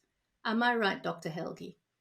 Why is reducing pain mentioned so much in research, the RCOG Good Practice paper, Green Top Guidelines, when it doesn't need to be a consideration at all if pain is managed by anaesthetists? What are your thoughts on women feeling as if they have been tortured, assaulted, abused in outpatient hysteroscopy procedures? Next one. Hello, Gail. I'm so pleased that you're willing to look at the current barbaric NHS policy of outpatient hysteroscopy without proper pain relief and not warning women that this can be an extremely painful procedure. My question would be, why is general anaesthetic, local anaesthetic with sedation not offered routinely for what is an invasive surgical procedure that should be performed in an operating theatre? Patients are routinely offered sedation for other similar procedures such as colonoscopy, so why not for hysteroscopy? Next one. Dear Dr. Busby, I'm really looking forward for your hysteroscopy podcast. Please would you consider asking the following? Please would Prof. Clark support the increased provision across the NHS of anaesthetist-staffed, theatre-based IV sedation with analgesia clinics as an option for patients who'd prefer to be sedated or asleep for a hysteroscopic procedure rather than first attempt trial by outpatient hysteroscopy? I am asking because I've been shocked to hear of an elderly virgin who was coerced at a prestigious NHS women's hospital to undergo outpatient hysteroscopy twice and suffering horribly. Almost unbelievably, the nurses suggested that she had a couple of gins before her next appointment. I totally appreciate that there are serious risks with midazolam, and that's why I'm suggesting that the provision of anaesthetist staff IV conscious sedation clinics for minor gynae that exist in Newcastle and Sheffield Trusts should be available nationwide. Thanks very much for your kind interest. A few more about the gender pain gap. What are Justin Clark's views on the recognised gender pain gap, and what is the BSGE actively doing to address this bias in healthcare, especially given that there are more pain control options readily available for non-gynecological endoscopic procedures? Why does Dr. Helgi think women are not readily offered equivalent pain control options in outpatient hysteroscopy to other endoscopic procedures? What more should gynecologists be doing to close the gender pain gap? What role should anaesthetists be playing in that? How can the NHS stop this discrimination against women, the gender pain gap? So, in summary, it's about IV sedation. I think we have spoken about that quite a lot, and also about this concept of a gender pain gap. Any thoughts from either? Yeah, I mean, I'd say I'll start if you like.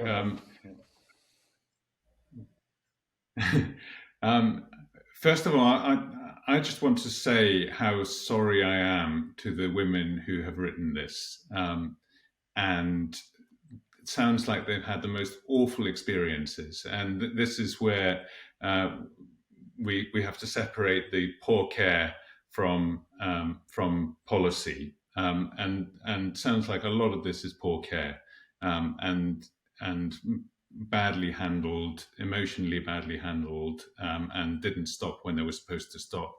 Stories about being held down to finish the procedure is just awful, and non-patient centered and just disrespectful as well. And for instance, the older virgin who was told to have a couple of gins before her next appointment. That's just horrible. That's not nice at all. And I think it's really important that we think a little bit about what we can do with the pathway to prevent this sort of thing happening. And there's a lot we can do in anaesthesia. I have to put a caveat in here, which is that at the moment, consultant anaesthetist posts nationwide have a 10% vacancy rate. Basically, once you finish your training, you walk into a job. Every hospital, including mine, is several consultants down. And there are certainly services that we would love to provide that we cannot provide. But equally, on the other side of it, I don't want to throw out outpatient hysteroscopy because it's very effective and very acceptable to a large proportion of the population that undergoes it. And so it's important we're able to try and stream and separate, but also make the outpatient experience as good as we can possibly make it. And that's where including some sort of inhalational sedation, for instance, and some sort of, if they wanted midazolam and fentanyl, having that facility in more places might be useful. But certainly having expectations, but also having the ability to say stop when you need to say stop is just so important and a measure of good care. I think that summarizes my thoughts on it, I think, at this point. Well, it's hard to digest all that information. There's a lot of questions and a lot of really harrowing experiences. And I agree entirely with what Helgi was saying, that these experiences are unacceptable. It's very important that individual units look at their quality assure their services to understand and investigate feedback in cases such as this to try and minimize them. I think, of course, it is important to separate that from policy. I say the majority of women will have an acceptable experience and a safe procedure, but these sorts of experiences are totally unacceptable.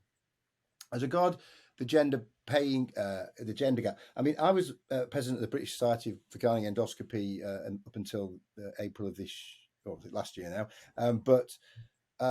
and I feel myself very much as an advocate for women's health, and for women in general, being a father and a husband, a son and a friend of many women. And of course, I don't want people I care about having these awful experiences, and I would like them to have the high standard care and the quality, the choices that we've all discussed.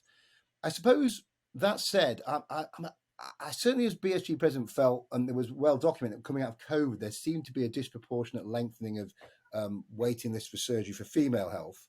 And so there may be some gender issue there.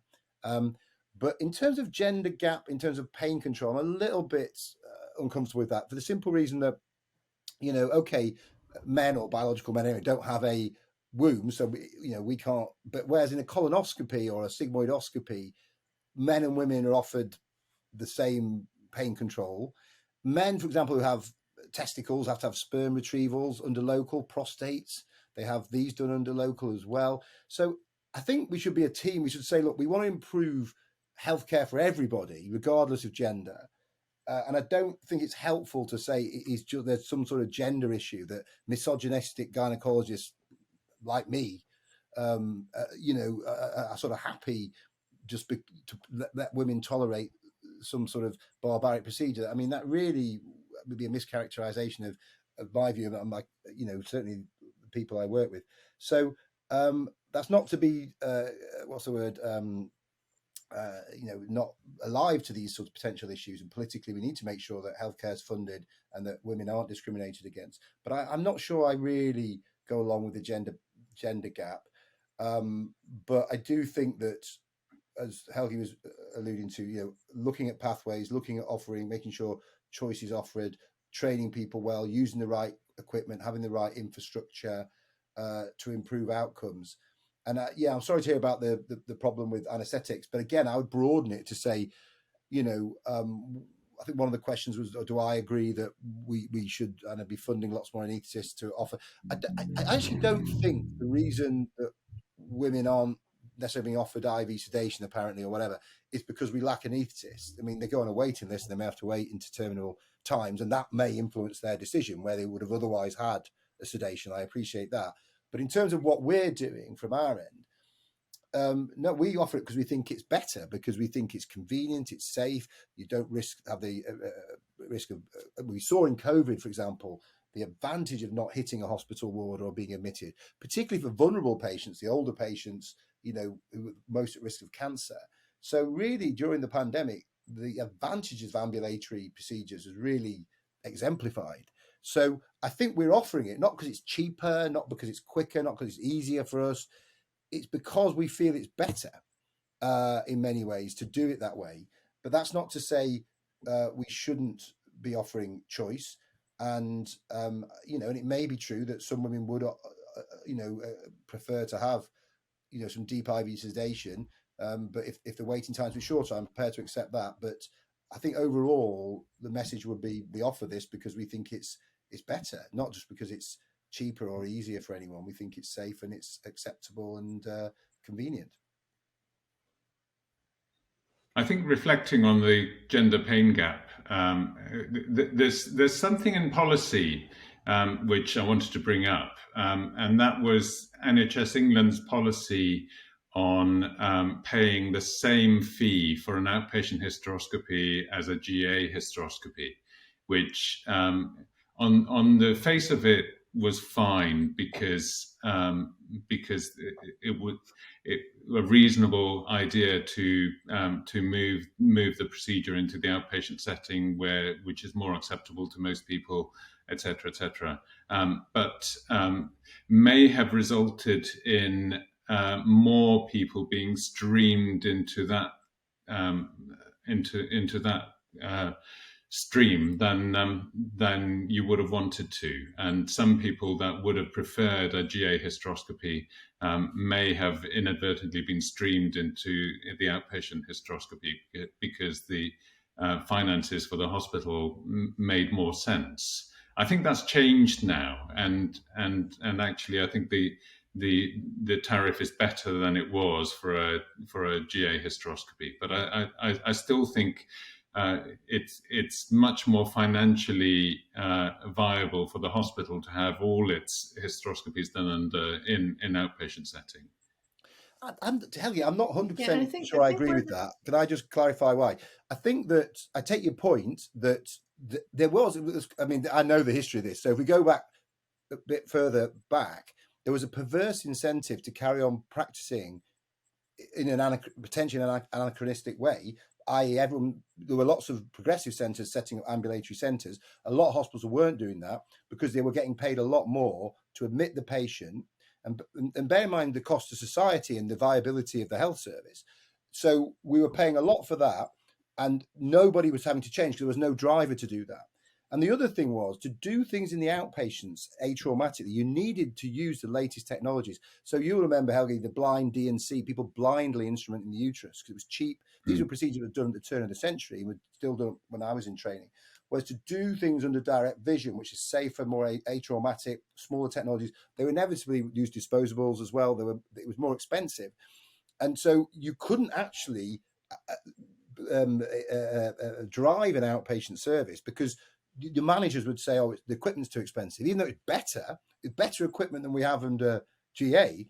So actually, what happened was by driving, incentivizing more, and I don't think the outpatients ever been particularly incentivized, I have to say, because the equipment costs pretty much take any sort of profit.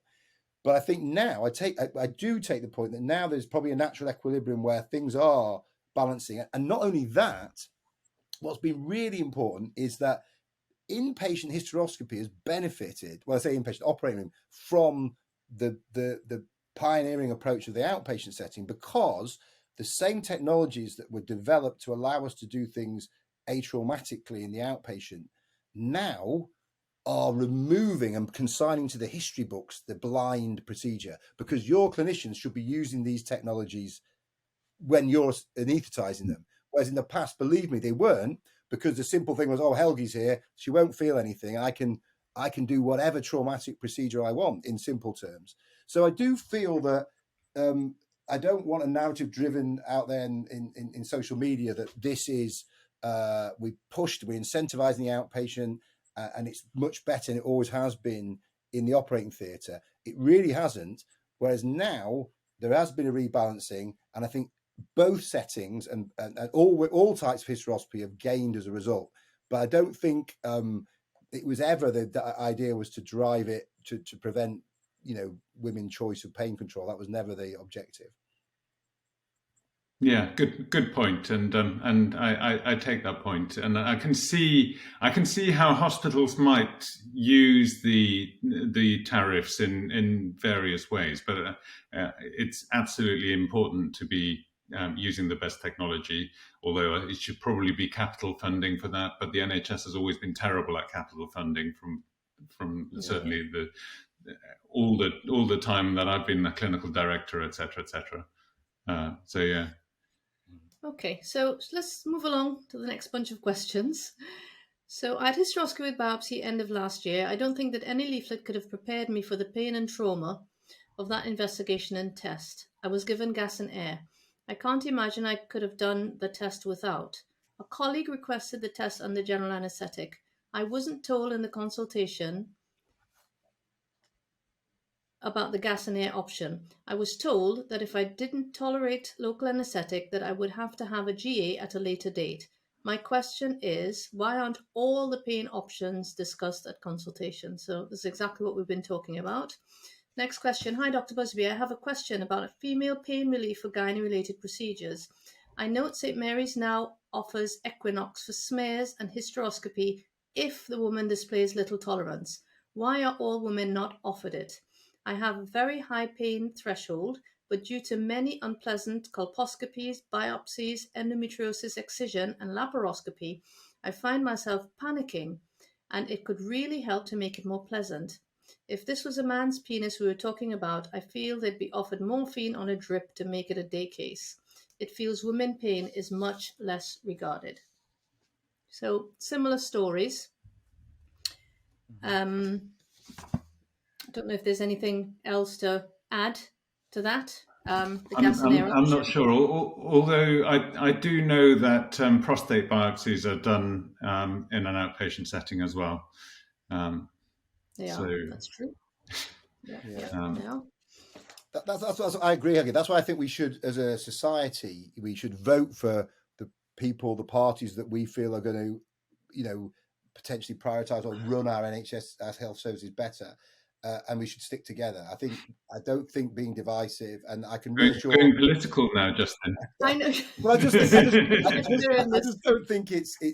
I mean, I just don't. If there is, don't be wrong. If there was a definite gender issue, and certainly on the waiting list coming out of COVID, I think there's valid points, and we need to advocate for women as healthcare professionals, but I think that I don't think the idea of a gender pain gap is in the long term going to be a helpful drive.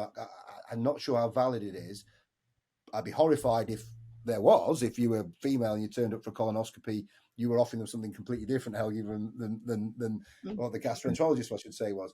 But I think that it is important that as a group we advocate for our patients and we don't we such that we get the resources and the funding and the human resources. We clearly need in anaesthetics as well with these 10% vacancies to provide across the board better health services. I don't think it's just restricted to hysteroscopy.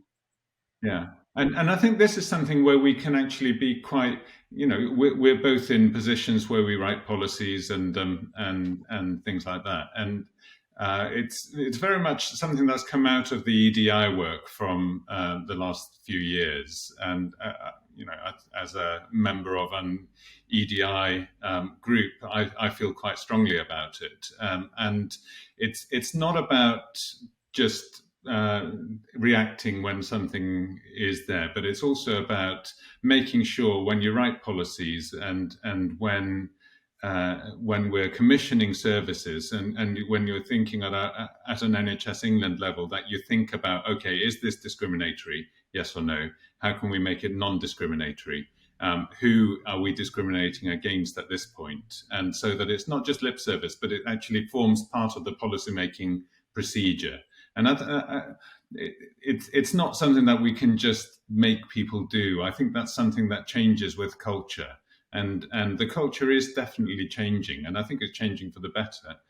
All of the stuff, all of the discussion, the Sarah Everard discussion, for instance, actually made me have some very interesting discussions with my female colleagues who say, oh yeah, I get harassed when I walk home at night, and I never get harassed when I walk home at night because I've got male privilege, I suppose, and so I don't see it. And also, if I'm walking home with a woman at night, that woman doesn't get harassed because she's walking with me. So it's important that we're not blind to it and we take account of it in the areas where we're able to influence things. Okay, so let's move along. So this tranche is a bit more about feedback and things. So why was the BSG patient satisfaction survey completed in clinic instead of patients being able to submit later anonymously? We've discussed that. We often hear women say that they were tortured by nice people. Would they be truthful if handing back to those people? Why wasn't it given to all women? In brackets, hospitals were selected and some hospitals only submitted 1 or 2. So next, please tell me how the data is collected regarding and reflecting pain. I fainted at outpatient hysteroscopy and nobody took a pain score. Nulliparous woman in my 70s. So nulliparous means a woman who's not had a baby. My complaint of unacceptable pain has been more or less dismissed. I didn't even though I was to have a hysteroscopy. I did not even know I was to have a hysteroscopy. No leaflet and 0 chance to properly consent. Does Dr. Helgi think procedural pain of visual analog score 5.2, an incidence of severe pain greater than 7 in 1/3 of women is societally acceptable in the NHS in 2023. Why does Dr. Helgi think gynecologists routinely use incidents of past pain women may have experienced during their menstrual periods as a marker of acceptance for procedural pain during hysteroscopy? Last one. What does Dr. Helgi think about the fact that the issue of traumatic outpatient hysteroscopy has been raised in Parliament 10 times, most recently in January 2023? What role should anaesthetists have in remedying the situation? Right, so a bit to digest there. So Certainly is. Go on. It certainly is, regarding the visual analog scale, I refer back to the conversation we had earlier about it, and a score of 5 for one person is very different from a score of 5 for another person. And it's certainly an imperfect science to use a visual analog scale, especially when you have small samples, because every person's perception of pain is individual, and that's where you need informed consent. You need the patient leaflets. You need people to be given permission to say stop, and you need a sympathetic, listening clinician who is going to work with the patient to get them through this, or to say, okay, no, I can't do this anymore because this is affecting you too much, and we rebook. So it just needs patient-centered care, and all of the last 3 questions and the situations they refer to would have been much differently handled if they had patient-centered care. Yeah, I was going to say, I agree entirely with that. I'm not going to repeat what Helgi said. I think that we've discussed the pain scores and their utility or not. Just that you mentioned the point, and it's nice to have the opportunity to address this as the author of the paper, or the number of papers and trials in outpatient hysteroscopic procedures. So we did this bench, for the people out there who don't know, Helgi may not know, we did I feel like a national audit, a quality assurance study, where we designed a patient questionnaire which was standardized, looking at pre-peri care before the procedure, during the procedure, and afterwards. And they basically, what we did was we developed it with patients.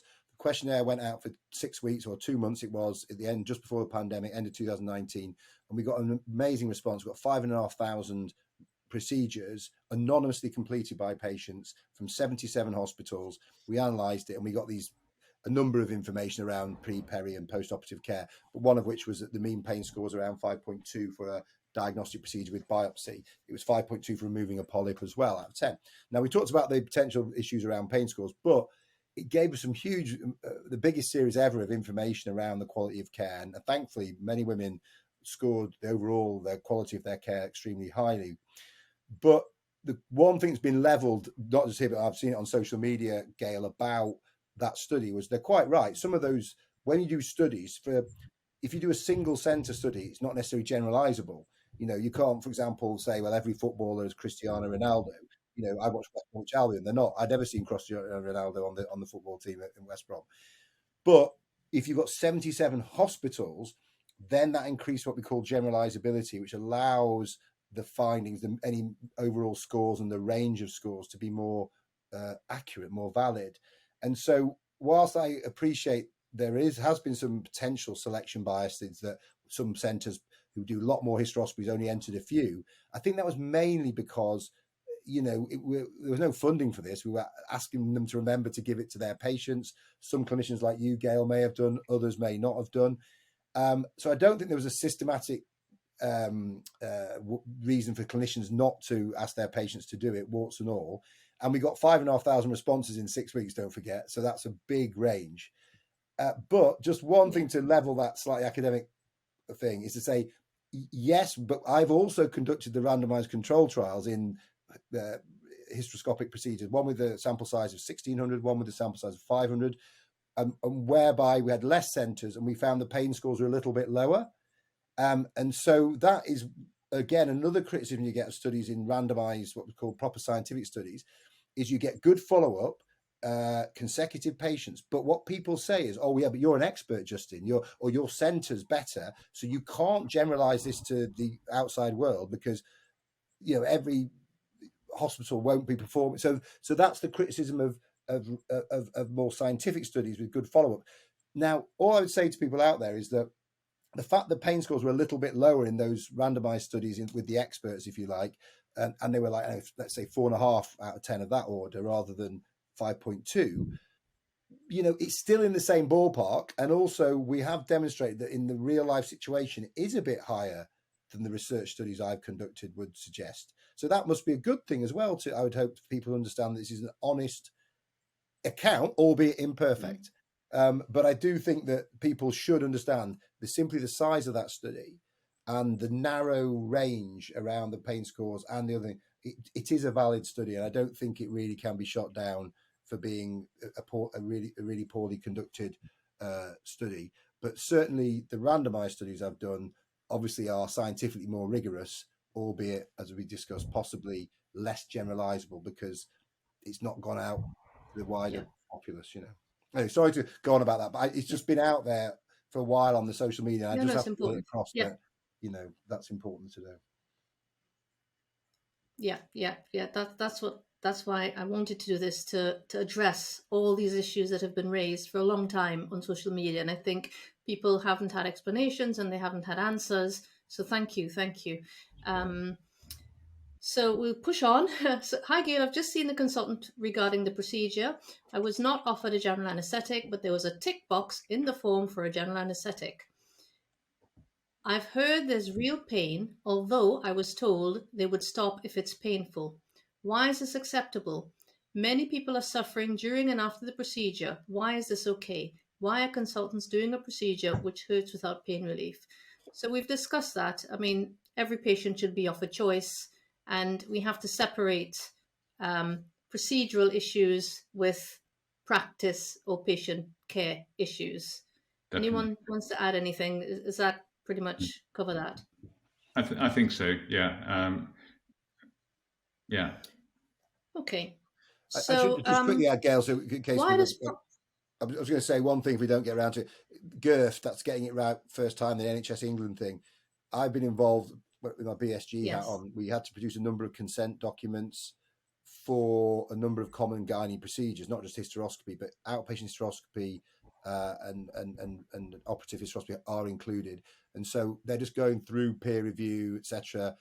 But certainly within that are consents around type of pain control and certainly an anaesthetics. Anaesthetist needs to sign and be part of that as well if they're having anything more than very basic local anaesthetic sort of thing. Okay. So it won't be a tick box. Why does Why does Professor Justin Clark think it's acceptable and humane to carry out surgery on women without anaesthetic? Well, we've discussed this. Yeah, we do. I just say to you, I obviously definitely don't want to do something that's inhumane. That would be absolutely against anything I stand for. But, we have to accept that some healthcare procedures are potentially unpleasant or uncomfortable. And we discussed also, it can be for men as well. So I think that, and we do carry out a lot of healthcare procedures without anaesthetic or certainly without general anaesthetic. So it's not peculiar to the uterus, but yes, I mean, I certainly think it would be inhumane to be carry on performing a procedure where the patient's clearly in agony. That would be clearly inhumane. Yeah. Why does Justin Clark think the most commonly used word women cite when they recount bad outpatient hysteroscopy experience is barbaric?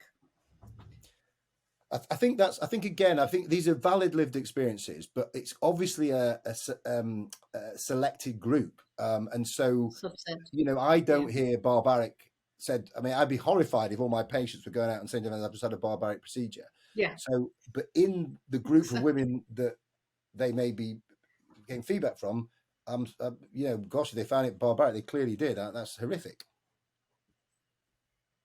Yeah. Why aren't women pre-assessed for hysteroscopy? Well, we've discussed that. How do you do that? It's Very not difficult. really We can't predict. And I think you answered that really well before. Yeah.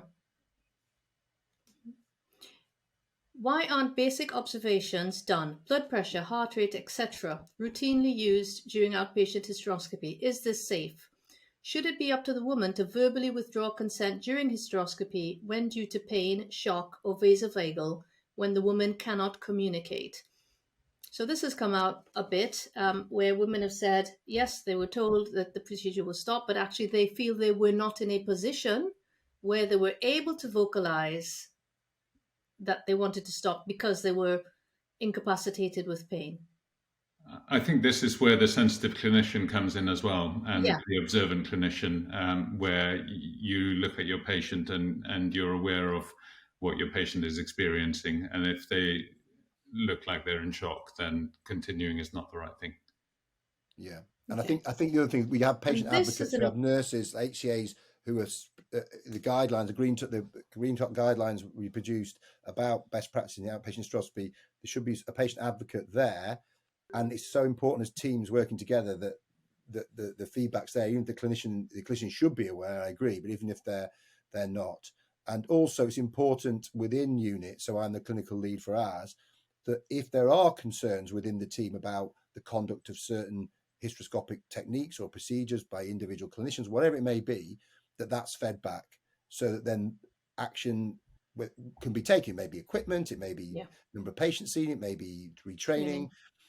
So I would want people listening out there to reinforce it's a safe, acceptable, effective, valuable, common procedure. Most women are absolutely fine with it. But as clinicians, we don't want women to have barbaric, horrific procedures, and we take that seriously. And we are doing a lot, not just in when I was president of BSG, but in terms of my work now and research, but also individually, locally at hospitals, people like Gail, myself, who are conducting these outpatient hysteroscopy procedures, very much want to offer exemplary services. And so, we're not falling asleep at the post. And if the feedback and things we need to act on, we do act on it. Yeah, absolutely. Okay, so this is another big issue that's come up a few times that I really think could be valuable to clarify. Why isn't ultrasound used during GA, sedation, spinal hysteroscopy to prevent perforations and false passages, therefore removing the need to rely on the woman's screams? So I think this comes from the, in my view, misconception that perforation is far more likely under general anaesthetic. And Justin, you spoke to it before, and that would be a reason that a woman should have an outpatient hysteroscopy. And there's a video going around on social media where, it was said that, the woman's pain is a friend or whatever to avoid perforation. Yeah. And that therefore ultrasound should be used. Yeah. But it's that's ultrasound, for those of us who've used ultrasound at the same time as hysteroscopy, it's not as easy as it sounds. There's a lot of interference. A lot of interference. Yeah, and it's a lot easier just to do the hysteroscopy, and I don't think the risk of perforation is a very small risk should really form a major part in the decision-making process about what pain relief you have. I just think it's probably want to clarify that, Justin. What I would say is ultrasound's a brilliant test, and I think often complementary to hysteroscopy in terms of the diagnostic workup of women with fertility issues, bleeding issues. So, and a lot of gynecologists now, like myself, do conduct both procedures, but as Gail says, generally we don't need to do a concomitant ultrasound. Some of the adhesion work that I do, where it's really quite distorted, we do. But so it's not absolutely necessary. It's more about technique, really, with this the procedure itself. I think the reason this possibly came about, Gail, I was involved with a virtual conference where we had an international speaker whose English wasn't his first language, and he'd said something along the lines of, if the woman has pain, that tells you're going the wrong way. And as though now we understand what he's saying. You shouldn't have pain, and it probably does help. But I don't want anyone to think we actually aim for a painful procedure, and then when we realize it's painful, we change direction. It doesn't work like that. You can see where to go and you follow that. And I think that's why that question may have come. There may have been a misconception that we rely on pain to help us get into the uterus. That's just total nonsense. Yeah. I just really wanted to clarify that no gynecologist relies on a woman's pain to know whether they're in the right place during hysteroscopy. So I really want to put that to bed for everyone who's listening. Okay, next question. Hi Gail, I'd like to ask a question pain relief and hysteroscopy. In 2021, I was given a Pipelle biopsy although my hospital letter gave no indication of this. I was told the biopsy would be like a smear test. I was never offered pain relief or explained that it would be painful. Can I ask why are women not offered proper pain relief for those procedures? After mine, I fainted when the nurse had left the room to get me a sick bull. I fainted from the chair, hit my head on the floor, and now have brain trauma injury and post-concussion syndrome as a consequence. The doctor, when I complained to PAL, said it was rare to faint, but I'm speaking to lots of women who have fainted. I have added a photo after my fall. Thank you. So I obviously can't show anybody the photo because of patient confidentiality, but it was harrowing, black eye, it was a shocking photo actually.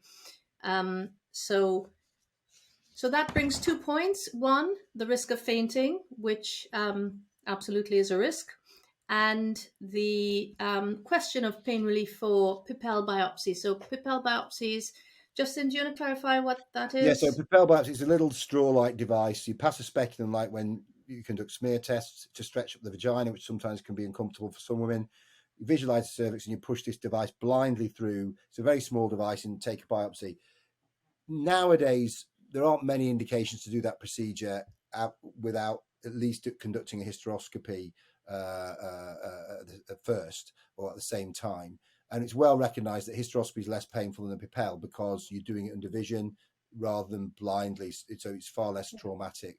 So it's still a very valuable test, the Pipelle biopsy, where it's needed. It's usually done in conjunction with hysteroscopy. It can have the same, any instrumentation of the womb cavity can cause pain and can lead to vasovagal, these fainting responses. And what's important as a clinician, you're aware that's happened. If the patient goes pale, feels sick, clammy, we've all, I presume, sort of had a fainting response at some point in our life. And they need to, it's usually what's called self-limiting, gets better very quickly. They need to lie flat.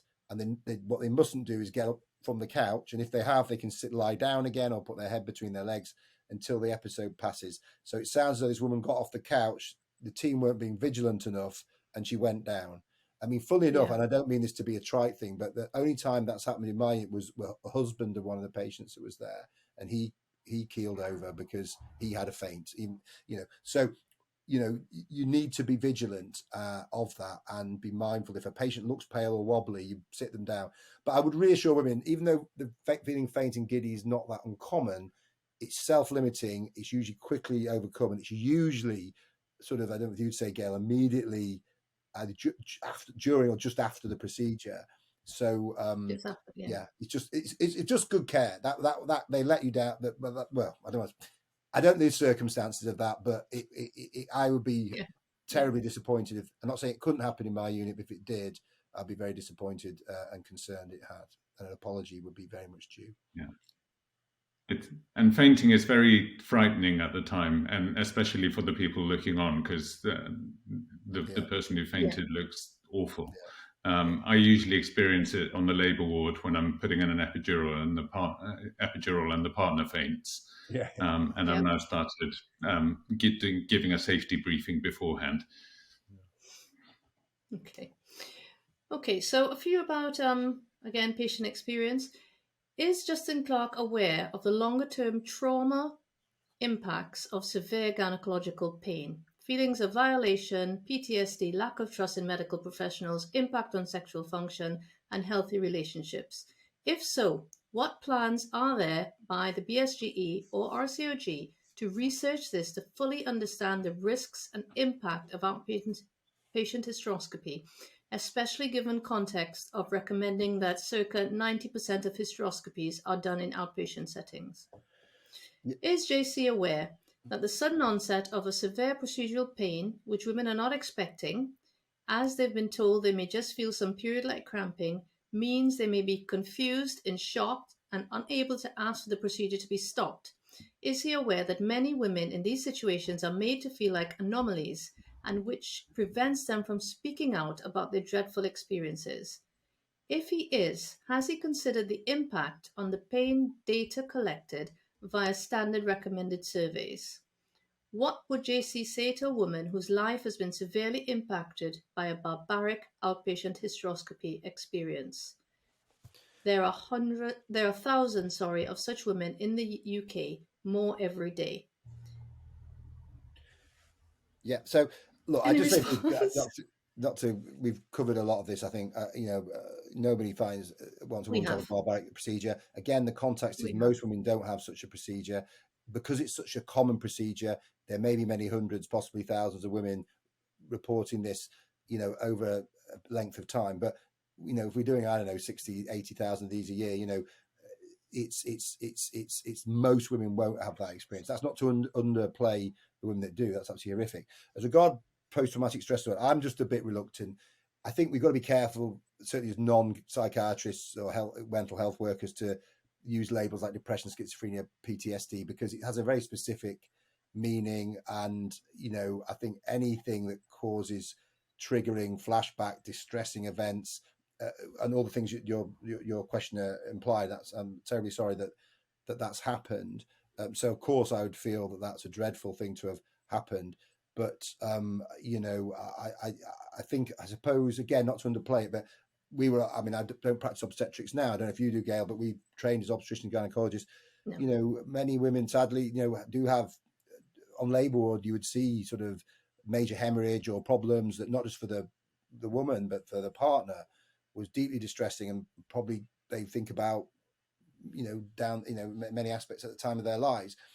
So the reality is that a lot of healthcare, whether you're giving a diagnosis of cancer or you have a complication of an intervention, so I don't think I don't think it's peculiar to hysteroscopy that you could have a long-standing psychological problems after some medical intervention, but that's not to underplay it, and I don't think it's a common thing. But again, it just goes back to what we were saying, is that no woman should be leaving saying that was barbaric. Now, you can never mitigate everything, but what you can say is just what we discussed earlier: be vigilant, have a good team, stop when if the patient's clearly in distress, and then offer them a different form of pain control at a later date. And that's all I can say about that. Yeah. And I think when you've gone through such an experience, the closest I've had was my gastroscopy, which was like horrendous. And to me, everybody's must be like that, So I spoke to a friend. I'm like, oh my gosh, you've had it. It was awful. And she was like, no, it was all right, actually, And I was like, wow, there's no way I could ever have that again, without some, sedation or whatever the case. There is no way, because it was just so, and the nurses, and it really, really, it reminds me, reading all these tales reminds me, because I went, the first thing I did was I tweeted, thank you so much to the hospital, thank you so much for the lovely team, and thank you, and thank you to that wonderful nurse, because there was a nurse there, you're doing well, while my tears are streaming down and I can't talk because the thing's in my mouth, thank you for that lovely nurse who supported me so well, because he was wonderful, but so it's not just hysteroscopy, and I certainly wouldn't have it done again, but many people carry on having gastroscopies and they're fine. It's easy to think everybody's experience is like yours. Yeah, mine was awful, but I would do it again the same way because of the convenience that it offers me. Yeah, exactly. Yeah. So, okay.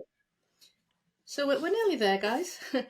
So, dear doctor, regarding your interview about pain relief and hysteroscopy, I have a couple of questions. I'm a student nurse, and I've had 2 in-office hysteroscopies. My first one was to obtain a biopsy as I was having endometrial ablation surgery. It was agony. The second, more recent one was for postmenopausal bleeding. On neither occasion was I told to take pre-medications or offered any pain relief during the procedure. I've recently looked at the research surrounding hysteroscopies and found that because I am postmenopausal, had a caesarean section, and have not had a vaginal birth, I was at increased risk of experiencing moderate to severe pain during the procedure. As a student nurse, I question whether I was able to give informed consent to these procedures, particularly the more recent one, when I was likely to experience pain, but was unaware of my personal risk. Also, as a nurse, I feel that I would not be acting within the NMC code if I was to attend a hysteroscopy where a patient with similar circumstances was not informed of their risk prior to the procedure being consented. Do the two doctors think that nurses would be supportive should they inform a patient of their increased risk of pain to ensure the patient is aware before consenting to the procedure without pain relief? Many thanks. I Yes. think we've already established Covered how that. important informed consent is and getting informed consent right.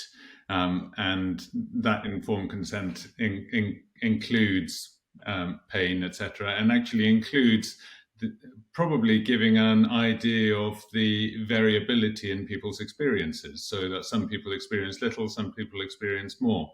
I think this is where the whole team comes in again. And when you've got good nurses around you who will be the patient's advocate in these situations, and maybe say, if the doctor hasn't noticed that the hysteroscopist hasn't noticed that the patient is in pain, the nurse will say, hang on, stop.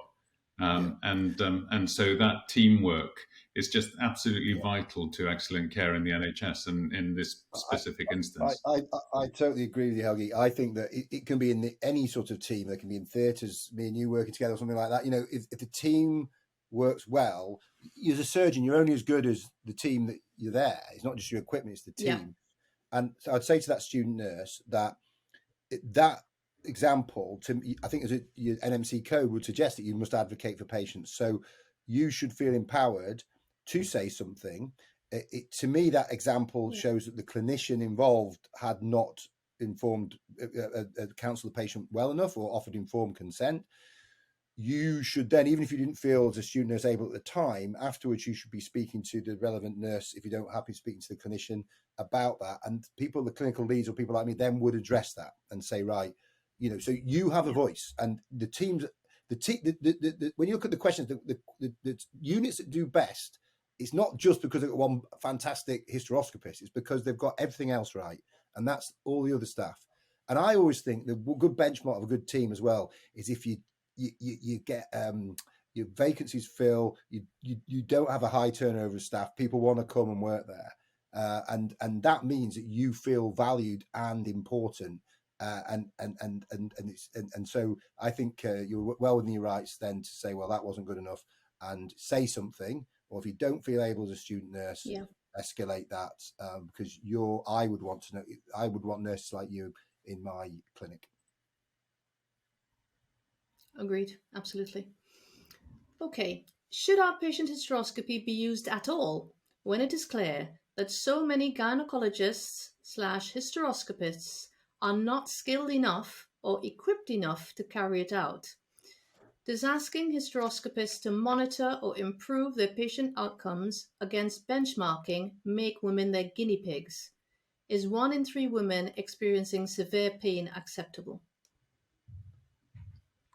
I think we've kind of dealt with this along the way, and I think it's obvious that hysteroscopists need good and rigorous training, and that includes not just training in the procedure, but communication skills, when to stop, informed consent, etc., etc.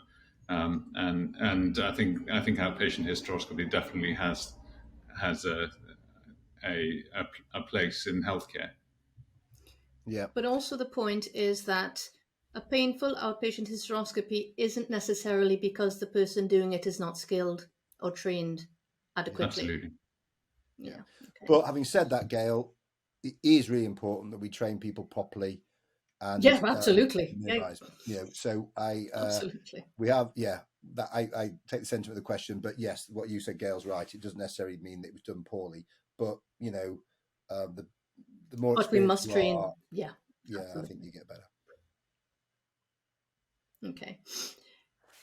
Why were women hysteroscopy patients and hysteroscopy campaign groups not consulted or included in the updating of the GPP? Why are hysteroscopy, second question by the way, why are hysteroscopy patient groups who can reflect the patient voice, especially around improvement, consistently excluded from BSGE training and events where best practices discussed and developed? How can gynecologists put patient care at the center of continuous improvement if they block engagement of this nature? Yeah, well, I don't think that is the case. So, as BSG president, I was the first to introduce a series of educational webinars, and we introduced a patient-facing webinars. So, I think we have to accept that in all professions and jobs, we sometimes we need there may be very technical discussions. There may be Yeah. safe places for people to be able to discuss concerns or failures or problems. So, it's not always appropriate to always have lay people or whatever within every meeting. That's the first thing, or every guidance. But I think that in terms of and also sometimes you can have situations where events can sometimes not run as well or be hijacked by if we have certain issues, then there are many important issues in gynecology to address. So I wouldn't say we would in any way be exclusionary. Certainly in the good practice paper, the Green Top Guidance, evidence-based guidance, we have a lay author. Certainly in all the research studies that I've conducted and also the grant applications I put in and I'm currently putting in, will always have what we call PPI, patient and public involvement, which is having voices of women with lived experience to inform the quality of those studies, the outcomes, the patient information, what we should be collecting. So I'd reassure you, if very, very, very of the moment that and it's been for a number of years, involve patients, but also we also need a spectrum of patients involved, not just patients with a certain experience or certain view. Yes. Yeah. Yeah. You need a balance. Yeah. Yeah. Okay. So the last question from our listeners, which actually kind of encompasses what we've discussed over the past 2 hours. What would pain-free, patient-centered hysteroscopy care look like? I mean, we can repeat everything we've said over the past 2 hours. I was going to say, just listen to the last 2 hours. Listen to that, yeah. Basically patient-centered, informed consent, aware of the options, being able to have some shared decision making about whether to go for the local option or general option, and being very aware of how the patient reacts at every point. So that sort of patient-centric, sensitive care is, I think, what would be absolutely ideal for everyone. Totally agree. And what I would say is that even if you want a painless procedure, if you exclude having a needle put in your cannula put in or whatever, then yes, have a general anaesthetic or a regional block. But you must understand that what I was saying earlier, you still will experience post-operative pain. The levels seem to be equivalent as to, so, yes, you can get rid of pain during the procedure by not doing any outpatient hysteroscopy ever. Just consign everybody to a general anaesthetic or a regional anaesthetic, possibly a deep IV sedation.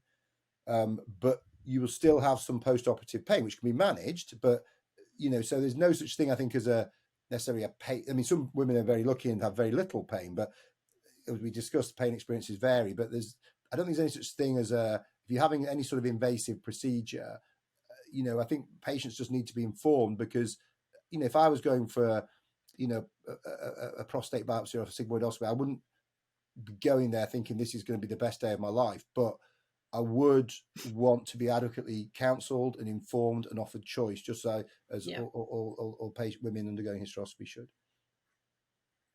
Yeah. Okay, so the last question is from me. And it is, given the opportunity, is there anything that you would like to say to women who have had a hysteroscopy or who may need to have this procedure done? Helgi? I would say have a look at all the options, pick the option that's right for you. Remember, we're here for you. And if at any point things don't match up to what you would have wanted, then we will stop and do it a different way. There isn't an easy way to get through this, and everything that we do carries a certain risk. We minimize that risk. The risk is small, but we do these things because the benefit is greater for the diagnoses, etc., etc. And do tell us, let us know all the way through, and let us know at the end if things were good. And if you have a bad experience, there is a complaints procedure for bad experiences as well. Yeah, I would just say, look, you should understand this is a safe, valuable, accurate, effective, extremely common, convenient procedure, highly valued by women, particularly getting the results back quickly to help manage their symptoms or alleviate anxiety. And so I think that's my main message. It's well tolerated by the majority of women who will have mild to moderate pain at most. Don't be frightened of coming and having the procedure, particularly as an outpatient. However, just what Helgi was saying, feel free to ask your clinician any question you want. And if you do not feel comfortable being wholly conscious with this procedure, you prefer to have some form of deeper sedation or anesthesia, then you should be vocalize that, and you should be certainly offered that. And don't feel that just because you've been sent for an outpatient hysteroscopy or you suggested this, that is saying that you have to have that done. You can reflect on it, look at the information you're given, and then make a decision. But overall, safe, effective, valuable. Don't be afraid. Okay. So, in closing, Justin and Helgi, I'd like to thank you both so much for coming onto the show to discuss this extremely important issue in women's healthcare. Thank you so much in supporting me in my efforts to educate patients. But mostly, thank you both for your tireless work in helping countless people in all that you do every day. Thank you. Thank you very much. It's been a pleasure.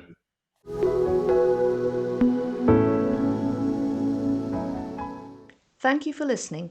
I hope you found it useful. Please keep your eyes and ears open for upcoming episodes. If you enjoyed this, please hit the like and subscribe buttons to raise awareness of this podcast.